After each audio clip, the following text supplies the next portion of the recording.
मध्य प्रदेश के दूरदराज के इलाकों की तस्वीर कभी धुंधली तो कभी हरी हरी दिखती है। एमपी बॉर्डर यानी राजस्थान बॉर्डर की अंतिम छोर की विधानसभा क्षेत्र है जावद। जावद अपने आप में ही शैल चित्रों और चट्टानों के लिए जानी जाती है। आज हम पहुंचे हैं जावद, जो नीमच जिले की 3 विधानसभा क्षेत्रों में से एक है। जावद में हम जानेंगे कि कितना हुआ विकास और कितना है बाकी। मध्य प्रदेश की महाभारत के लिए 1 साल से थोड़ा सा ज्यादा वक्त बाकी है। कुछ वक्त का इंतजार और सूबे की सियासत चुनावी साल में कदम रखने जा रही है और सियासी महाभारत की तैयारियां फिर से शुरू होंगी। 2018 में आपके दर पर कई प्रत्याशी आए, वादे किए, मगर जीता वही जनता ने जिस पर एतबार किया। आपके विधायक जी को चुनाव जीते 4 साल हो चुके हैं और इन सालों में आपके इलाके की तस्वीर कितनी बदली, कितना विकास हुआ, अपने वादों पर विधायक जी कितना खरे उतरे। पड़ताल के लिए डीएनएन की टीम निकल पड़ी ग्राउंड रिपोर्ट के लिए। डीएनएन की टीम का पहला पड़ाव था मध्य प्रदेश की आखिरी यानी 230वीं विधानसभा नीमच जिले की जावद।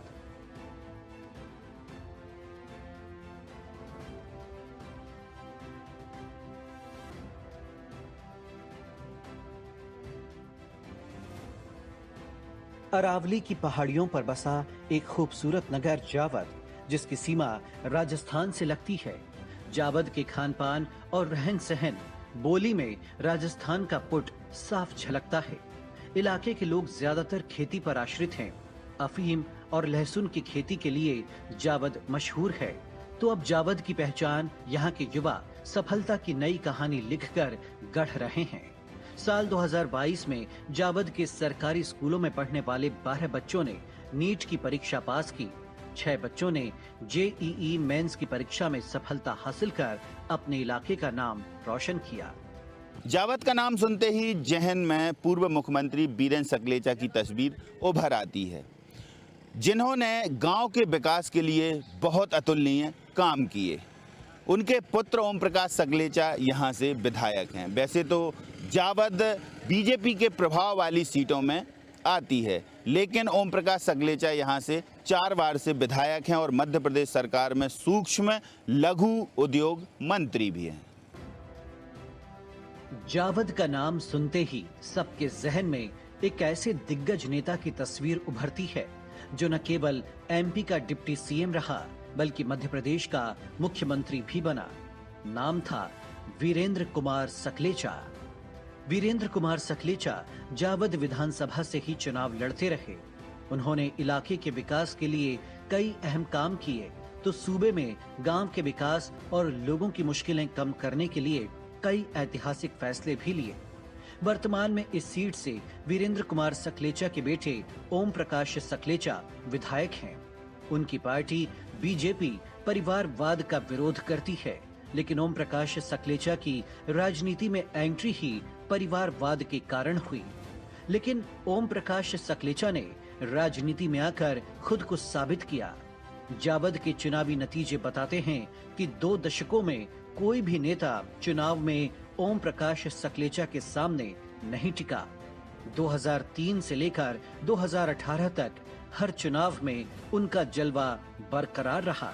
उनकी लोकप्रियता और लगातार जीत का हासिल उन्हें शिवराज सरकार में मंत्री के तौर पर मिला।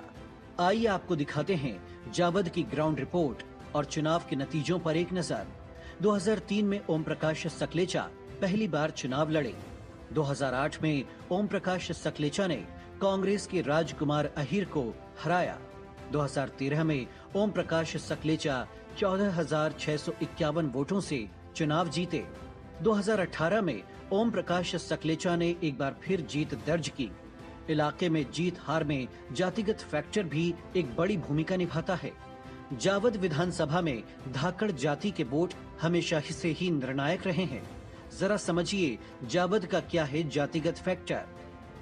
जावद के जातिगत समीकरण: धाकड़ 30%, आदिवासी 17%, पाटीदार 7%, ब्राह्मण 6%, राजपूत 6%, अल्पसंख्यक 18%, धनगढ़, बंजारा, गुर्जर 8%। कहते हैं कि बच्चे देश का भविष्य होते हैं। और उसी भविष्य को गढ़ने का काम इस जावद विधानसभा क्षेत्र में चल रहा है। बच्चों को तकनीक से रूबरू करवाया जा रहा है और ये काम या ये प्रयास जो मंत्री हैं ओम प्रकाश सकलेचा, उनके दृढ़ संकल्प और विजन का ही नतीजा है। जहां खंडर स्कूल पहले हुआ करते थे, अब वहां पर स्मार्ट क्लासेस हैं, डिजिटल बोर्ड हैं, जहां पढ़ाई होती है। बच्चे विदेशी भाषा भी सीख रहे हैं। तो कोरोना काल के बाद ओम प्रकाश सकलेचा ने टैबलेट भी वितरित किए। वो टैबलेट उन बच्चों के काम आए जिन्हें जेईई और कॉम्पिटिटिव एग्जाम की तैयारी करना था। नतीजा, जेईई में यहाँ से 1.5 दर्जन से ज़्यादा बच्चों का चयन हुआ। हम समझेंगे, स्कूल में खड़े हैं हम यहाँ जावद के कन्या उच्चतर माध्यमिक विद्यालय में। यहीं पर देखिए आप प्राथमिक विद्यालय भी है, तो हम अंदर जाके समझेंगे कि डिजिटल बोर्ड और डिजिटल एजुकेशन से कैसे यहाँ जुड़ाव हुआ।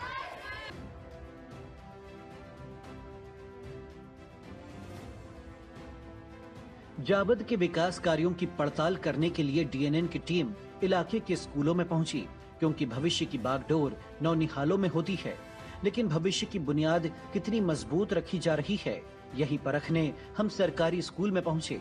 यहाँ के स्कूलों का नजारा जो हमें दिखा वो चौंकाने वाला था, क्योंकि सरकारी स्कूल के नाम पर आम तौर पर टूटा फूटा भवन, टीचर्स की कमी और स्कूल में खेलते बच्चों की तस्वीर ही उभरती है। लेकिन जावद के सरकारी स्कूलों में स्मार्ट क्लासेस, डिजिटल बोर्ड और बच्चों की पढ़ाई देखी तो सरकारी स्कूलों की बदहाली की गलतफहमी दूर हुई।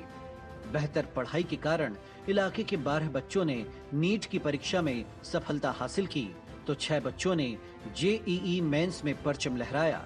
और ये सब विधायक और क्षेत्र से मंत्री ओम प्रकाश सकलेचा का विजन और दृढ़ संकल्प का नतीजा है। कोरोना काल में ऑनलाइन पढ़ाई के लिए मेडिकल और आईआईटी की तैयारी करने वाले छात्रों को विधायक ओम प्रकाश सकलेचा ने टैबलेट बांटे और प्रोजेक्ट विद्या के जरिए पढ़ाई कराई जा रही है। यानी जावद में न केवल स्कूलों की तस्वीर बदली, बल्कि प्रदेश में पढ़ाई का ये एक सफल मॉडल भी बना। जहां डिजिटलाइजेशन पूरे विश्व में हो रहा है, तो हमारे विद्यालय को भी इस डिजिटलाइजेशन से जोड़ने का प्रयास आज से लगभग 5 वर्ष पूर्व ही हमारे क्षेत्र के विधायक माननीय श्री ओम प्रकाश जी सकलेचा के द्वारा किया गया। और जो 5 वर्ष पूर्व किया गया कार्य था, वह अब परिणामों के रूप में सभी को यहाँ पर दिखाई दे रहा है। वर्ष 2020 में हमारे जावद विकासखंड के 17 विद्यालयों में पहला प्रोजेक्ट विद्या के नाम से, जहां हमारे विधायक महोदय के द्वारा जो है लॉन्च किया गया।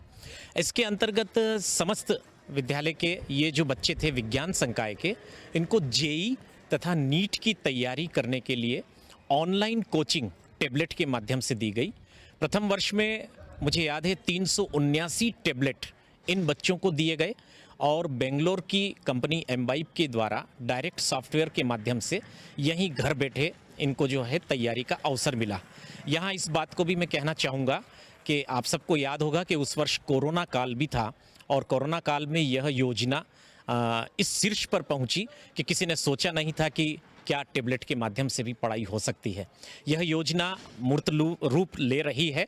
पहले वर्ष में जहां 7 बच्चे जेईई मेंस में और 3 बच्चे नीट में सिलेक्ट हुए, वहीं इस वर्ष जेईई का परिणाम भी आ चुका है और 6 बच्चे इसमें सिलेक्ट हो चुके हैं, काउंसलिंग कर रहे हैं और वे देश के विभिन्न इंजीनियरिंग महाविद्यालयों में प्रवेश लेने जा रहे हैं। जिस सब्जेक्ट में जो थोड़ा डिफ़िकल्ट लगता है तो इसमें देखकर वो इमेज दिखती है तो उसमें थोड़ा इजी 3 डायमेंशन में दिखता है, तो थोड़ा इमेज मतलब इजी हो जाता है वो समझने में। सर क्या है ना, अगर हम टीचर्स से ही पढ़ते हैं ना तो थोड़ा बोरिंग फील भी करते हैं बच्चे, और अगर डिजिटल बोर्ड के माध्यम से पढ़ते हैं तो बच्चों को भी थोड़ा ऐसे इंटरेस्ट आता है पढ़ने में कि हाँ हम कुछ नई चीज़ पढ़ रहे हैं। और डिजिटल बोर्ड पे बहुत सारी सुविधा भी है, जो चीज़ टीचर से समझ में नहीं आती वो हम इस पर भी देख सकते हैं। और जो किसी चीज़ का डायग्राम देखना है वो 2D देते हैं बुक में, तो अगर 3D देखना हो तो इसमें देख सकते हैं। 3D में क्या सब अच्छे समझ में आता है, क्योंकि केमिस्ट्री केमिस्ट्री में बॉन्ड वगैरह हैं वो ज़्यादातर 3D में ही समझ में आते हैं, और बायोलॉजी में भी डायग्राम वगैरह हैं तो वो भी 3D में ही समझ में आते हैं इसलिए। और बायोलॉजी की अगर कोई सर हमारे किसी कार्य से स्कूल में उपस्थित नहीं हो पाए ना, तो सर इस डिजिटल बोर्ड की वजह से हमारी क्लास एब्सेंट नहीं रहती है। हमारे सर नहीं आ पाए तो डिजिटल बोर्ड पे हमें जो पढ़ना रहता है आगे का टॉपिक वो हम चला देते हैं। और सर अगर कोई बात हमारे सर टीचर को, जो कि हम अब 11th 12th में है सर, तो हमें कोई बात बतानी होती है और हम बार बार उसके बारे में क्वेश्चन करते हैं तो सर वो हमें बोर्ड पे चला के सर बता देते हैं। अगर बायो में हमें कोई एनिमल देखना होता है तो हम इसे चला के देख लेते हैं, और केमिस्ट्री में भी हम चैप्टर्स समझ लेते हैं अगर सर डायमेंशन भी समझ में हाँ, और फिजिक्स में भी चैप्टर समझ लेते हैं। शिक्षा के क्षेत्र में जावद विधानसभा क्षेत्र ने कई कीर्तिमान गढ़े, तो स्वास्थ्य के क्षेत्र में भी जावद विधानसभा क्षेत्र किसी से पीछे नहीं है। मंत्री ओम प्रकाश सकलेचा के प्रयासों से यहाँ उम्र 30 और 30 से अधिक वर्ष के लोगों के निःशुल्क स्वास्थ्य परीक्षण किए जाते हैं। और इन स्वास्थ्य परीक्षण में खास बात यह है कि कई प्रकार की जांचें फ्री में करने के साथ उनका डिजिटल डाटा भी तैयार किया जाता है। इन डाटा को इसलिए तैयार किया जाता है कि अगली बार जब कभी उन लोगों की जांच दोबारा हो तो उस पहली जांच से मिलान कराकर उनकी डिसीज को फाइंड आउट कर लिया जाए और उनको बेहतर इलाज की व्यवस्था की जाए।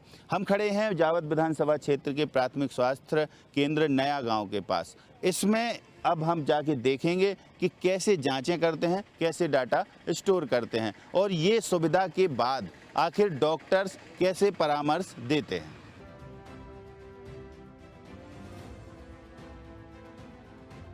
शिक्षा के बाद जरूरी था ये जानना कि जावद में स्वास्थ्य व्यवस्थाएं कैसी हैं, क्योंकि ग्रामीण इलाके तो छोड़िए, शहरी इलाकों में भी सरकारी अस्पतालों की हालत किसी से छिपी नहीं है।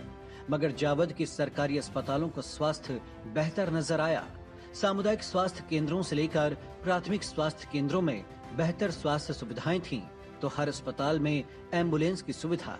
प्रदेश के अस्पतालों में डॉक्टर्स की कमी की शिकायत अमूमन मिलती है, लेकिन जावद में ये शिकायत बेमानी लगती है।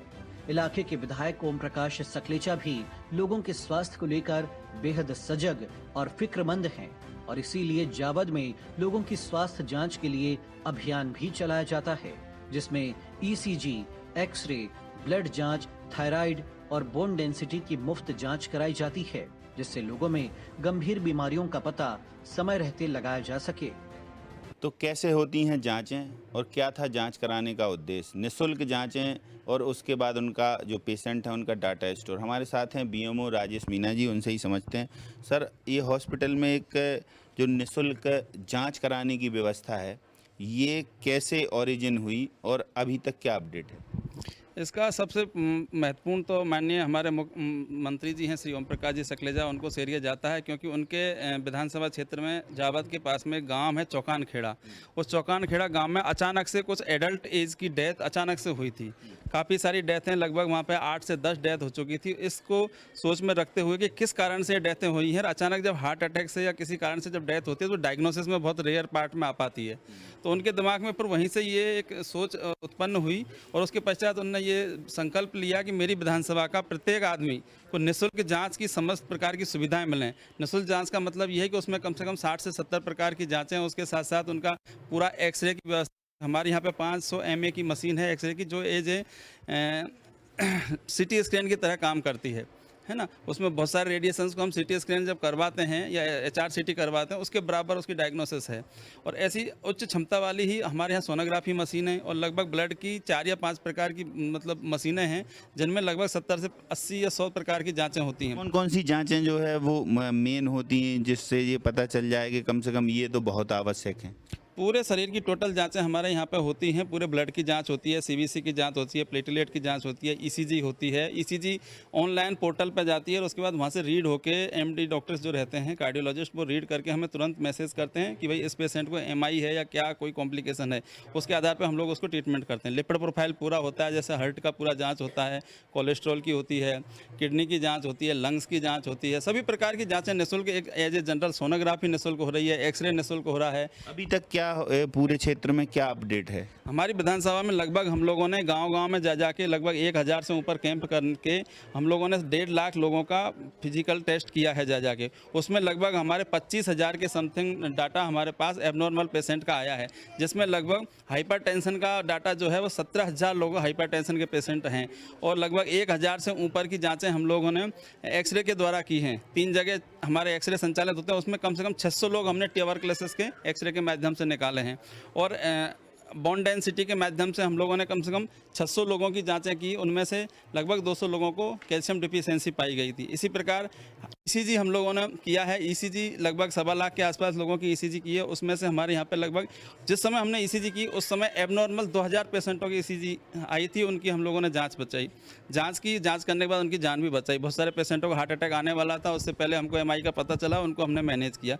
उसके साथ साथ हमने सबसे बड़ा इसका जो शेरियत दिया माननीय मंत्री जी ने, उसको हमने आयुष्मान भारत से मैप्ड किया। आयुष्मान भारत के मैप्ड करने के बाद में कम से कम 400 लोगों का उपचार इस योजना के तहत हमने आयुष्मान भारत से अरविंद इंस्टीट्यूट जो इंदौर में, उसके माध्यम से हम लोगों ने करवाया। और उसके साथ साथ सुपर स्पेशलिस्ट डॉक्टर्स अरविंदो से एवं बाहर से अहमदाबाद से बुलवा के हमने यहाँ पे कैंप 500 हज़ार लोगों के कैंप ऑर्गेनाइज करके उनको यहाँ डायग्नोस करके और लगभग 400 लोगों की जांच हमने आयुष्मान भारत में करवाते हुए इलाज करवाया है और बाकी लोगों को यहाँ ट्रीटमेंट पार्ट। ये डाटा जो आप स्टोर करते हैं, ये डाटा केवल सामुदायिक केंद्रों पर स्टोर होता है कि पीएचसी में भी होता है? नहीं, ये हमारा जो डाटा है पूरा ऑनलाइन डाटा है। 1,35,000 लोगों का उनकी साइट पे अपलोड है और उनके वहाँ पे मैसेज भी गया हुआ है और उनके मोबाइल पे मैसेज आईडी भी बनी हुई है। जब भी वो डाटा ओपन करेंगे ऑल ओवर वर्ल्ड कहीं भी जाके, तो उनकी जो जांचें की हैं हम लोग सारी उसमें सॉफ्टवेयर की तरह उसमें ऐड हैं।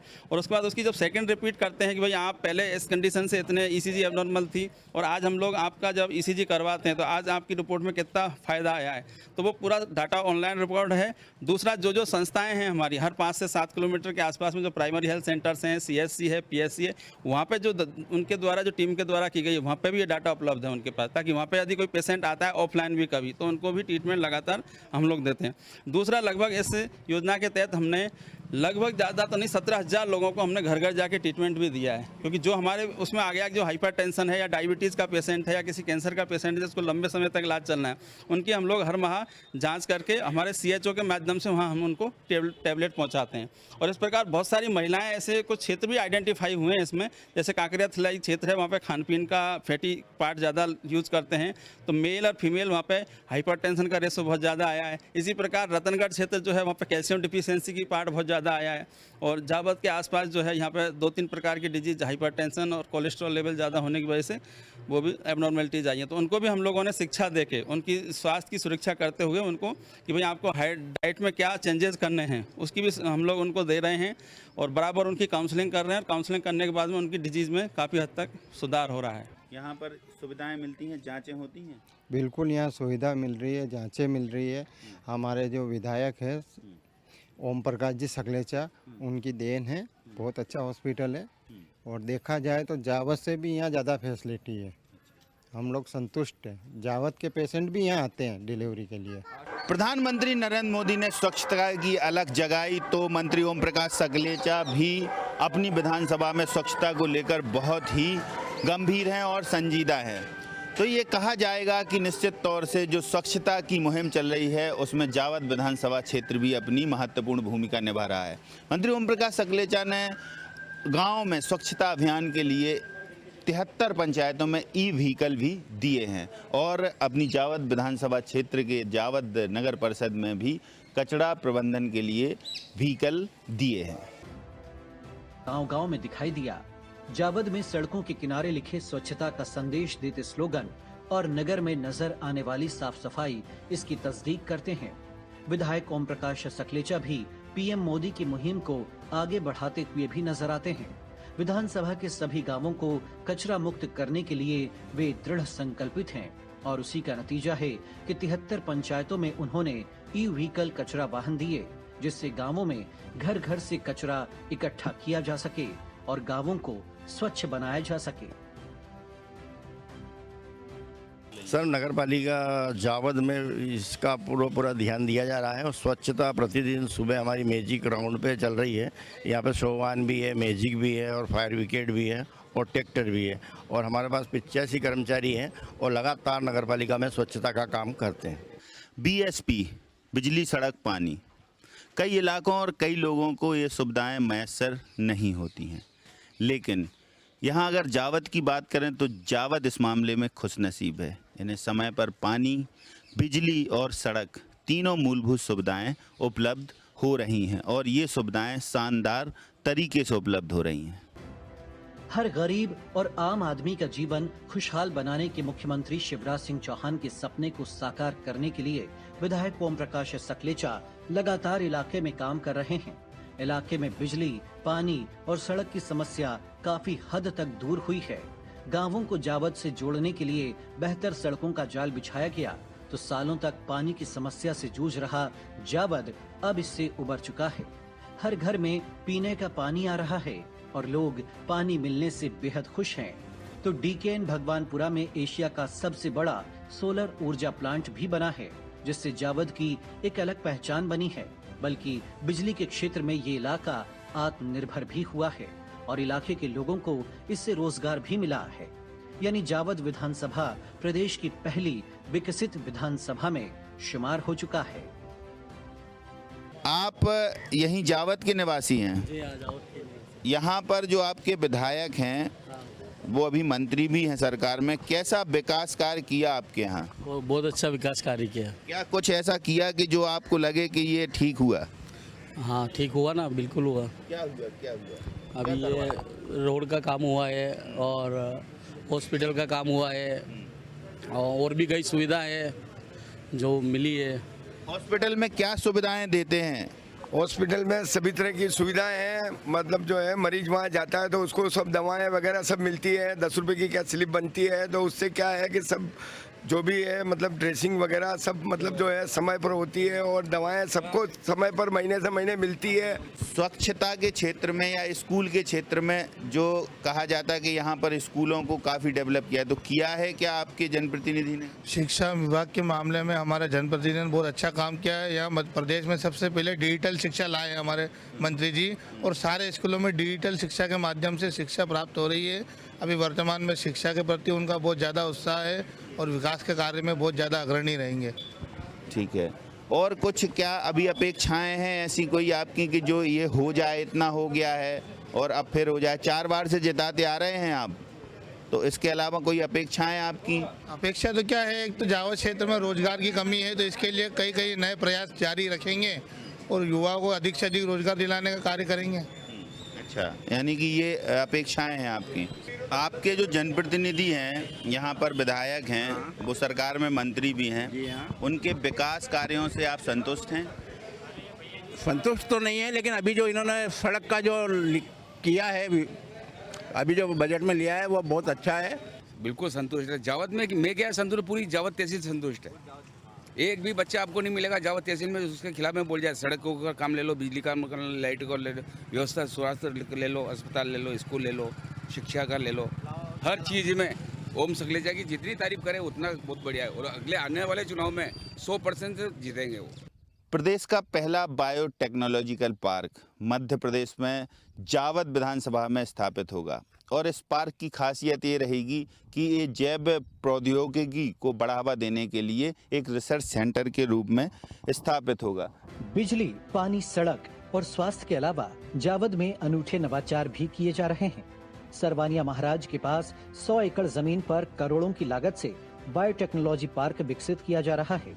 खेतों को उन्नत बनाने के लिए यहाँ रिसर्च की जाएगी।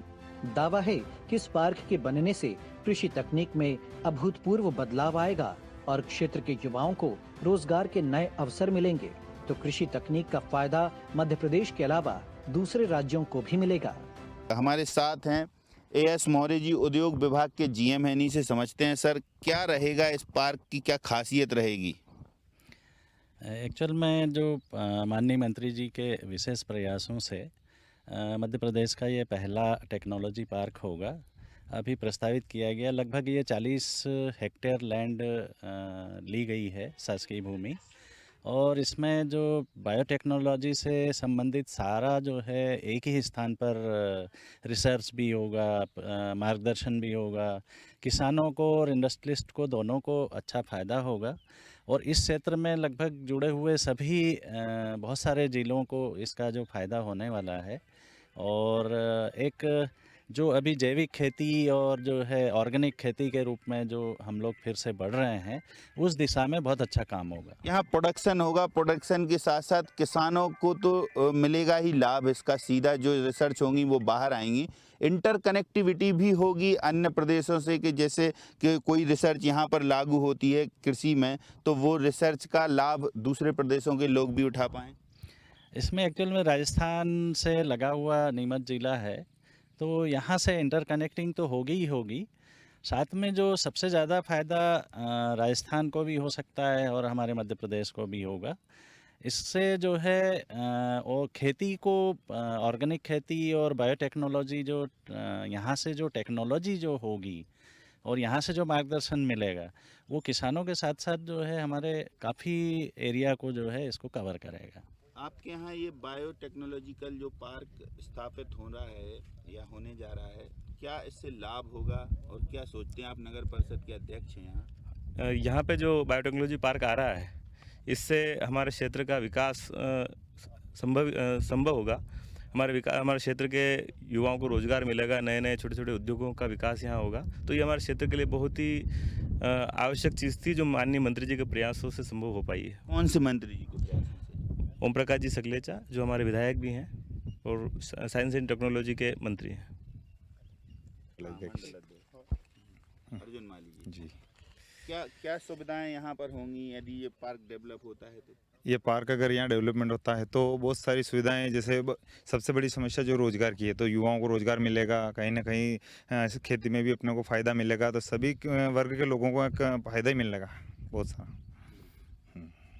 जावद में विधायक ओम प्रकाश सकलेचा की बच्चों को मल्टी टैलेंटेड बनाने की कोशिश है और इसलिए प्रोजेक्ट मिराई के तहत करीब 60 बच्चों का सिलेक्शन जापानी भाषा सीखने के लिए हुआ है। प्रोजेक्ट मिराई के तहत 2 क्लस्टर में हर रोज 2 घंटे की क्लास चलाई जा रही है।